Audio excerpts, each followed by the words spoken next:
it's Trey for No Dunks, and I got 6 takeaways from the NBA's opening night and Christmas Day schedules.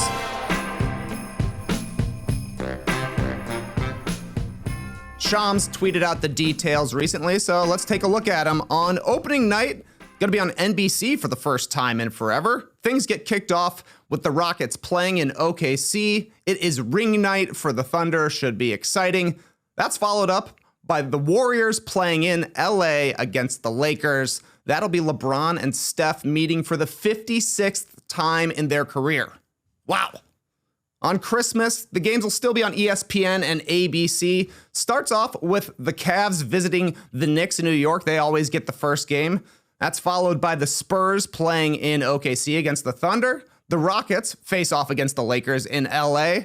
Then the Mavericks play against the Warriors in Golden State. And to cap things off, it'll be the Timberwolves versus the Nuggets in Denver. That's the schedule, and here's what stuck out to me. Number 1, OKC is getting a much-deserved push this season. Ring night is a given. They're the champs, so of course they're going to start things off. But I do love that Kevin Durant is going to be playing there with the Rockets. Just a delicious piece of narrative story building from the NBA. And like I said, that's going to be on NBC. Gotta see that one. Also important, I think, is that the Thunder got a Christmas Day game this year. That was a complaint of theirs throughout last season. You heard it from their fans as well. They had Shai Gilgeous-Alexander. They were the 1 seed in the Western Conference during the 2024 season, but no Christmas game. The NBA has remedied that this season. They've got the reigning MVP. They're the reigning champs. Of course, they're playing on ring night, but now they're playing on Christmas as well. We should be seeing a ton of the Thunder this year. I think the fact that they're playing in the Central Time Zone definitely helps. We'll be seeing them on the first leg of a lot of these doubleheaders coming up this season. So, Thunder fans, you got your wish. Next takeaway is the team they play on opening night, the Houston Rockets. I think they are a crucial team for the NBA's marketing this season because the Rockets have a unique blend of young players who need to be built up in Amen Thompson, Alperen Şengün, even some of the guys off their bench like Tari Eason, but they also just acquired Kevin Durant, a legitimate box office draw. People have been watching KD play in the NBA for years and years, so he brings in the viewers. You learn about all their young guys, and guess what? You've built a bridge from one generation to the next. Central Time Zone for the Rockets as well. That is beneficial. We're going to see a lot of Houston and a lot of OKC this year. My third takeaway, we still love LeBron James and Stephen Curry. Opening night is kind of like Survivors, Millennials versus Gen Z. We start with the sickos, Houston versus OKC, and then one for everybody, the Warriors and the Lakers. As for Christmas, it'll be LeBron's 20th Christmas game. That is the most ever by far, but this will also be Steph Curry's 12th Christmas game, tied for the 4th most among all NBA players. Now look, the Lakers also have Luka Doncic. People love seeing this guy. This will be his 5th career Christmas game already in his young career. But with the Warriors, you're basically tuning in just to see Steph Curry. I mean, look, I love Jimmy Butler.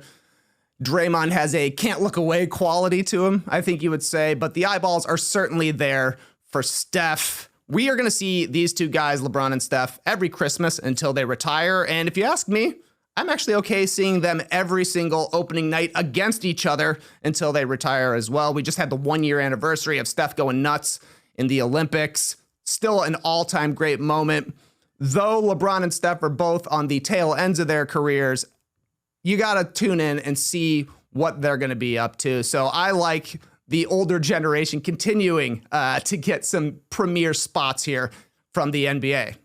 On the flip side of things, Cooper Flagg got a rookie Christmas game, and that is my next takeaway, because if the Mavs getting a Christmas Day game was really about their narrative or about Anthony Davis or about the Luka Doncic of it all, the game would be Dallas versus the Lakers, and I'm a little bit disappointed it isn't. We could have a Shaq versus Kobe 2004 Lakers versus Miami scenario with those two going up against each other, but I do think it's interesting that the NBA is giving Cooper such a push right away. The last number 1 overall pick to get a Christmas game in their rookie year was Zion Williamson. Of course, he was hurt by the time Christmas came around, so it didn't even come to fruition, but look at Victor Wembanyama, the biggest prospect in the draft in the past decade, even he didn't get a Christmas Day game for his rookie season. So this shows you what the NBA really thinks about Cooper as an American player. It's not a surprise that he's going to get a push like this, but definitely interesting to see that they're going full bore into the Cooper Flag era. Hopefully he performs well. And, it's 2 months into the season. Hopefully he's able to play in that game, unlike Zion back when he was drafted. My fifth takeaway, less hype might mean better games. When I'm looking at the Christmas Day schedule, here is my hype rankings. I'm starting with Houston versus LA. You got LeBron versus KD, LeBron versus Ime Udoka, Luka Doncic, Amen Thompson. If you want to go really deep, you've got Dorian Finney-Smith switching teams from the Lakers to the Rockets. I don't know how many people are tuning in for that, but it is a factor in these two teams going against each other. Very exciting to see. Number 2 on my list is the Spurs versus the Thunder. This is a budding long-term rivalry. We've got Wemby versus Chet, two tall, skinny guys who are going to be compared to each other for their entire career. They've got history with each other as well. You've got the current MVP in Shea. You've got potentially a future MVP in Wemby making his second appearance. This one should be awesome to watch.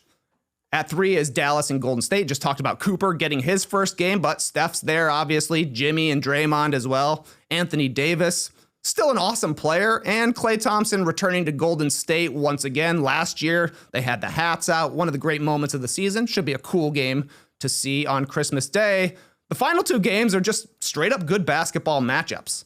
You got the Timberwolves going to Denver to play against the Nuggets. Nikola Jokic, the best player on the planet. Anthony Edwards, one of the most fun players to watch in the planet. Just a good old-fashioned basketball rivalry between these two teams. They've met in the playoffs a couple of times. They should be both contenders in the Western Conference, making finals, making conference finals, the way they have a lot of big guys to go against each other. That's just a fun basketball matchup for us basketball fans. And finally, the Cleveland Cavaliers take on the Knicks. That's the least hyped for me. The Knicks do get the first game. This is the assumed Eastern Conference Finals matchup. You got Donovan Mitchell, you got Jalen Brunson, big names, big all-stars, but it does kind of feel like this is the bone throw to the Eastern Conference. But you look at those last 2 games, Minnesota versus Denver, Cleveland versus New York. Established teams, they've got history, they're all contenders, and they're all quality matchups. Both teams playing styles of basketball that can offer problems for the other team. These could easily be the best games of the day. Now, the fact that it starts the day and ends the day kind of makes me feel like we're burying Anthony Edwards and Nikola Jokic a little bit here to focus on some newer, shinier things, but that should be an awesome, awesome game. And really, I hope that ESPN and ABC figures out a way to turn Karl Anthony Towns into Goofy again, because that was one of my favorite moments of last year's Christmas, that Disney-fied version that they showed on maybe ESPN2 or whatever it was. I'll never be able to think of Karl Anthony Towns a different way. So we'll see what ESPN comes up with there. But when I'm looking at the quality of play, I do like Timberwolves, Nuggets, and Cavs versus Knicks, which brings me to my final takeaway. Number 6, the Eastern Conference is the Leastern Conference. These are 7 premier games, 2 on opening night, 5 on Christmas, and only one of them has Eastern Conference teams. 2 out of the 14 teams that play on these 7 games come from the Eastern Conference, which shows you what the NBA themselves think about the competition between conferences this year. I guess if you're a Pistons fan, maybe a Magic fan, you think that those teams should have gotten a look on either opening night or on Christmas Day. Personally, I think they're more a year away. Like, prove it to us that you are a legitimate contender in your conference, and then we'll give you the showcase on Christmas. So I wouldn't be surprised to see either of those teams playing in 2026. But for 2025, it is just the Cavs and the Knicks. If we're talking about snubs on Christmas, I think you got to take a look at the Clippers, who continue to win 50 games, do have some big stars in Kawhi Leonard and James Harden, and a huge market there in LA. They don't have a Christmas game for, 5 straight years. That's kind of odd. In the Eastern Conference, I guess you would just say Giannis. The guy is a top 5 MVP candidate year in, year out. The Bucks are probably going to have a down year, but they still have Giannis. So kind of weird not to see him playing on Christmas, but you can understand why things are so heavily tilted towards the Western Conference. But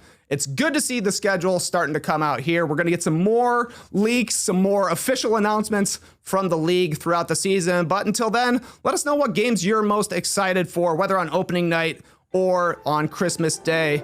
Season's coming soon enough. Stay tuned to No Dunks.